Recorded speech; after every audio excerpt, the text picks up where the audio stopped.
Getting into an error is a common scenario while coding, and this can be a quite tedious task to open Stack Overflow and search for the solutions to these errors. Wait a second, what did I just say? Coding, error, open Stack Overflow? I mean, that's it. That's what we need to do. We have to open Stack Overflow when there is an error in our code. All we need to do is to automate this process.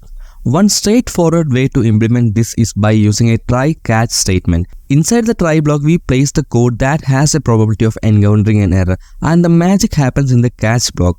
First, we need to encode the error message into a valid URL string. Then we create the URL by copying Stack Overflow's search URL and appending the encoded error message to it. Finally, you have to open a new browser window, which can be done by using the window.open method. And just like that, whenever you encounter an error, you will be directly taken to a Stack Overflow page. If you want to apply this approach to our entire code base, there are mainly two ways. Either we can wrap our entire code in a high-level try-catch statement, or we can implement it using the window.onError event, which will achieve the same result. Remember not to implement this in your production environment, or else your end users might get redirected hundreds of times due to the n number of errors in your code, because I know your code looks like this. You can take this further by, instead of directly going to Stack Overflow, using the OpenAI API to obtain the complete code solution. Then simply replace the existing code with the solution that you got from ChatGPT, and you can say that you just created this code.